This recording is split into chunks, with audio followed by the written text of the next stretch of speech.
በጦርነት ጥላ ስር ያለችው ቅድስት ሀገር ኢየሩሳሌም አሁን ትናንትና ወዲያ ነው መጨረሻ እንግዲህ ውሳኔውን ይዘው መተው የነገሩን። ጠቅላላ በዓሉ በዴር ሱልጣን የዘንድሮው የትንሣኤ በዓል ዝግጅት በዴር ሱልጣን ገዳም ምን ይመስላል? በቅድስት ሀገር ኢየሩሳሌም እንዲሁም በታሪካዊ የዴር ሱልጣን ገዳም የትንሣኤ በዓል ላይ ያንዣበበው አሳሳቢው ስጋት ምንድነው? በሺዎች የሚቆጠሩ ምዕመናን ከመላው ዓለም ተሰባስበው የሚያከብሩት የትንሣኤ በዓል በ2018 ዓመተ ምህረት ታሪካዊ በሚባል በ10 አባቱ ብቻ መባሉ ምንኛ አስደንጋጭ ነው። መነኮሳቱ በምን ሁኔታ ላይ ይገኛሉ? ከቅድስት ሀገር ኢየሩሳሌም ዝችው የደረሰንን እውነተኛውን መረጃ ወደ እናንተ እናደርሳለን። እስከ ፍጻሜ አብራችሁን ቆዩ። ቤተ ቃና ቲዩብን ሰብስክራይብ፣ ላይክ፣ ሼር በማድረግ ለሌሎችም ታጋሩ ዘንድ በአክብሮት እንጠይቃለን።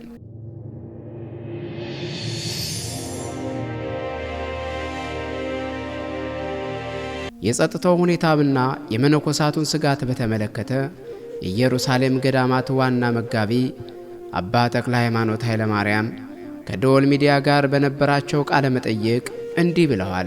በአካባቢው የሚሰማው የሚሳኤልና የሮኬት ድምፅ በመነኮሳቱ ላይ ከፍተኛ የጭንቀት ድባብ ፈጥሯል። የዘንድሮ የ2018 ዓመተ ምህረት በዓለ ትንሣኤ አከባበር በተመለከተ እስካሁን ባለው ከተጀመረ ጀምሮ እስካሁን ባለው ያው አገልግሎቱ አልተቋረጠም። ጥይት ተተኩሶ ይሄ ጥይት አይደለም። ያው እንግዲህ 2000 ኪሎ ሜትር አቋርጦ የሚመጣ ሮኬት ነው። እንኳን ሰውን አይደለም ምድር ሰንጥቆ ብዙ ኪሎ ሜትር የሚገባ መሳሪያ ነው። በሰማይ የሚመጣው ጩኸትና ወይም ደግሞ መጀመሪያ ማስጠንቀቂያ የሚሰጠው ለማስፈራትና ለማስደንገጥ በጣም ይሄ ነው ተብሎ አይነገርም። ጭንቀቱ ሐሳቡ አለ። ነገር ግን የኛ ደግሞ ዋነኛው ችግሩ ትልቁ እንደ ሌሎቹ መጠጊያ የለንም።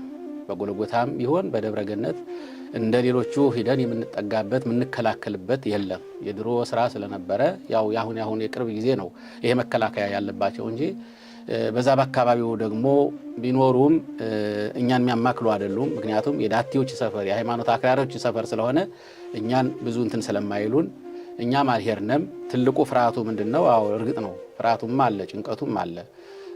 ይሄም ደግሞ እንደ ሌሎቹ ሂደን የምንጠጋበት ስለለን ዝም ብለን ያው ቤት ቁጭ ብለን ነው እግዚአብሔርን የምንማጸነው እንጂ እርግጥ የደረሰ ችግር የለም። ያለው ጭንቀትና ሐሳብ ግን ይሄ ነው ተብሎ ሊነገር አይችልም። በጣም ከባድ ነው። ምንም እንኳን እስካሁን በአባቶቻችን ላይ የደረሰ ቀጥተኛ አካላዊ ጉዳት ባይኖርም በገዳማቱ ውስጥ አስተማማኝ የቦምብ መጠለያዎች ሸልተር አለመኖራቸው ስጋቱን ከፍ አድርጎታል። አባቶቻችን መጠጊያችን እግዚአብሔር ብቻ ነው በማለት በጸሎት ተወስነዋል። የዘንድሮው የትንሣኤ በዓል ልዩ ገደቦችን በተመለከተ ከእስራኤል ፖሊስ ለኢየሩሳሌም ገዳማት ጽሕፈት ቤት የደረሰውን ጥብቅ መመሪያን በተመለከተ የኢየሩሳሌም ፖሊስ ባስተላለፈው ጥብቅ መመሪያ መሠረት የዘንድሮው በዓል እንደ ከዚህ ቀደሙ በደመቀ ሁኔታ አይከበርም። እነሱ መጠጊያ ውስጥ ሆነው ይፈራሉ። እኛ ደግሞ ሜዳ ላይ ተዘርግተን እንግዲህ ይሄ ነው ልዩነቱ። ግን ያው አገልግሎቱ ከደብረ ገነትም ቢሆን እስካሁን ድረስ ያው አልተቋረጠም። ሁሉም ቤተክርስቲያን ይገለግላል። ጎልጎታ የኛ ምእመናን ከሀገር ቤት እስከ ውጭ ሀገር ብዙ ምእመናን የሚመጡበት በሺህ የሚቆጠር ሕዝብ የሚውልበት የነበረ በዓል እንደሆነ ይታወቃል። ጠቅላላም እንግዲህ በተለይ ሕማማትን ከሆሳዕና ጀምሮ ሙሉ አገልግሎቱ በዴር ሱልጣን ነው የሚደረገው። በዚህም ይሄን በሚደረግበት ጊዜ ያው እንግዲህ በአሜሪካም በአውሮፓም በሌላውም ሀገራት የሚመጡ ምዕመናን ኢትዮጵያውያን አሉ። በኢትዮጵያም ደግሞ በጣም ብዙ የሆኑ በየድርጅቱ የሚመጡ ቱሪስቶች አሉ። ያ ቦታ እንግዲህ ሁልጊዜ ስናየው የጠጠር መውደቂያ ያልነበረው ቦታ ነው። ይሄን ሁሉም ያውቀዋል። ነገር ግን የዘንድሮ ደግሞ ልዩነት ያለው ምንድነው? ዘንድሮ ያንዳ የማይደረግ ነው። እንግዲህ በተደጋጋሚ ፖሊሶች መጥተዋል። ይሄ ለኛ ሳይሆን በጠቅላላ ለሁሉም የተሰጠ መመሪያ ነው። የአስር አባቶች መመሪያ በሥርዓተ ቅዳሴውና በበዓሉ ላይ 10 አባቶች ብቻ እንዲገኙ ተፈቅዷል። የተሰረዙ መርሃ ግብሮችም በየዓመቱ የሚከናወነው የፍኖተ መስቀል የጎዳና ላይ ጉዞ እና ሌሎች ሕዝባዊ ሥነ ሥርዓቶችም ዘንድሮ አይካሄዱም። አገልግሎቱ ሙሉ በሙሉ በገዳሙ ውስጥ ብቻ የተወሰነ ይሆናል። መልእክታቸውን ለሕዝቡና ለሕዝበ ክርስቲያኑ ለመላው ዓለምም አስተላልፈዋል። ትናንትና ወዲያ ነው መጨረሻ እንግዲህ ውሳኔውን ይዘው መጥተው የነገሩን። ጠቅላላ በዓሉ በዴር ስልጣን 10 አባቶች ብቻ ገብተው ስርዓቱን እንዲያካሂዱ ቅዳሴውንም በጠቅላላ ይሄ የሚደረገውን ስርዓት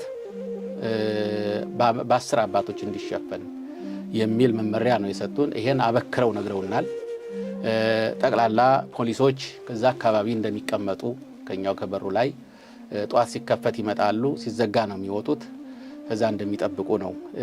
ሌላው ደግሞ ያው እንግዲህ ደህንነቱ መቼም ዞር አድርገን ስናየው ለኛ ነው። መቼም አገልግሎቱን በዛ ቦታ ላይ የተለመደውን አገልግሎት ለማገልገል ነው የኛ ምእመናኖች እዛ መገኘት አለብን ብሎ የሚያስቡት እንጂ እነሱም የክፋት እንዳልሆነ ለአገልግሎቱ እንቅፋት ለመሆን እንዳልፈለጉ ይሄን ግልጽ አድርገዋል። እኛ ባለው ችግር ይሄን ችግር ትረዳላችሁ ብለን እናስባለን። የመጣ በሀገር ጉዳይ ነው እና ይሄን ተረዱልን። የሌላ ምክንያት አይደለም። እኛ እንዲገለገልም ጠልተን አይደለም። ሰው እንዳይመጣም ጠልተን አይደለም። ሰው እንዲመጣ እንፈልጋለን። ነገሩ ግን ይሄ በአይን የሚታይ በእጅ የሚጨበጥ ያለውን ነገር በግልጽ የምታዩት ነገር ስለሆነ ደግሞ በተለይ በጎልጎታ ላይ ያተኩረን ይሄን የምንለው እንደሌላው ቦታ አይደለም። ጎልጎታ እንደሚታወቀው ማንኛውም መኪና ገብቶ አገልግሎት የሚሰጥበት ቦታ አይደለም። መንገዶቹ ጠባቦች ናቸው እና ከዚህ መካከል አንድ ችግር ቢፈጠር፣ አንድ ህንፃ ቢመታ፣ ሰው ቢጎዳ የምንጠቀምበት መሳሪያ የለንም። ስለዚህ ይሄን አትኩሮት ማድረግ አለባችሁ የሚል አበክረውን የነገሩን። ዝሮ ዝሮ ምንድነው ያው 10 አባቶች ብቻ ከሆሳዕና ጀምረው እስከ ትንሣኤ ድረስ እነሱ እንዲያገለግሉ፣ ነገር ግን ከ10ሩ የፈለጋችኋቸውን ሰዎች መቀያየር ትችላላችሁ፣ ቁጥር ግን መጨመር አትችሉም የሚል ይሄን አበክረው ነግረውናል። እነሱም ደግሞ ያው ጉዳዩን በጠቅላላ እንደሚመለከቱትና ቁጥጥር እንደሚያደርጉበትም። ሌላው በዴር ሱልጣን ገዳም የሚተከለው የድንኳኑ ምስጢር በተመለከተም እንዲህ ብለዋል። ብዙ ሰዎች በሌሉበት ለምን ድንኳን ይተከላል ብለው ሊጠይቁም ይችላሉ። ነገር ግን በዴር ሱልጣን ገዳም ድንኳን መትከል ትልቅ የታሪክና የይዞታ ትርጉም አለው። ስታቲኮ የተባለውን ዓለም አቀፍ ይዞታ ሕግ ለማስከበርና የኢትዮጵያን ባለቤትነት ለማረጋገጥ ሲባል አባቶቻችን በከፍተኛ ተጋድሎ ድንኳን ተክለዋል። እኛም ቢሆን እግዚአብሔር ረድቶን እዛች ቦታ ኑሮን መነኮሳቶች እዛ ኑረው ስለሚኖሩ ነው እንጂ ወደዛች መግባት የቻልነው። እንደነሱ ውጭ ብንሆን ኑሮ እንደነሱ መግባትም አንችልም ነበር። ድንኳን ተከላ ውለናል።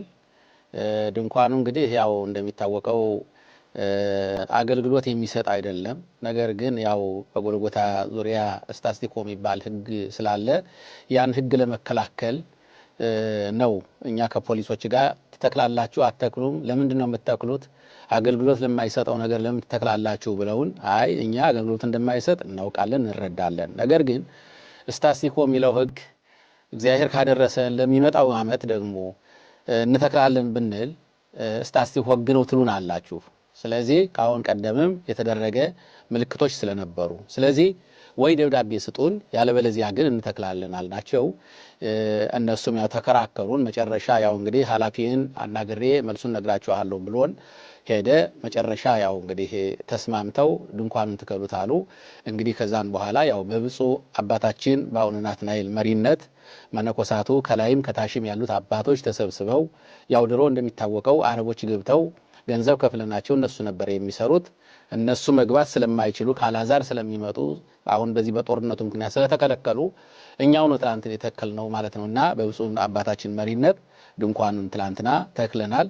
ነገር ግን አገልግሎት ይሰጣል ብለን ሳይሆን ለስታስቲኮ ሕግ እንዲረዳን ያው እንተክለዋለን። ከ15 ቀን በኋላ ደግሞ ያንዱ ድንኳን ነቅለን መልሰን ወደ ነበረበት እናስገባዋለን። በመጨረሻም ኢየሩሳሌም ምዕመናንን በተመለከተ ዋና መጋቢው ምእመናኑ በቤታቸው ሆነው ጸሎት እንዲያደርጉ የሚከተለውን መልእክት ለምእመናኑ አስተላልፈዋል።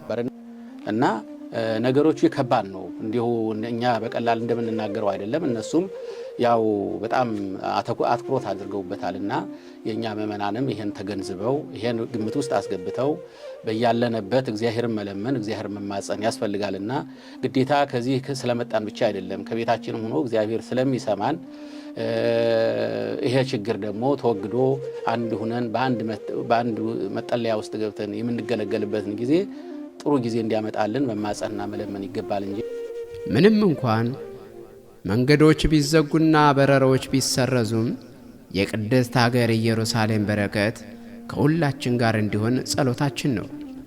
አባቶች እንደሚሉት በአካል መገኘት ባይቻልም እንኳን በያለንበት ሆነን ስለ ሀገራችንና ስለ ገዳማቱ ሰላም መጸለይ ይገባናል። ይህ መረጃ ለሌሎች እንዲደርስ ላይክና ሼር ማድረጋችሁን አትርሱ። ለቻናላችን አዲስ ከሆናችሁ ሰብስክራይብ በማድረግ ቤተሰብ ይሁኑ። በቀጣይ ቪዲዮ እስክንገናኝ ሰላም ሰንብቱ። ቤተ ቃና ቲዩብ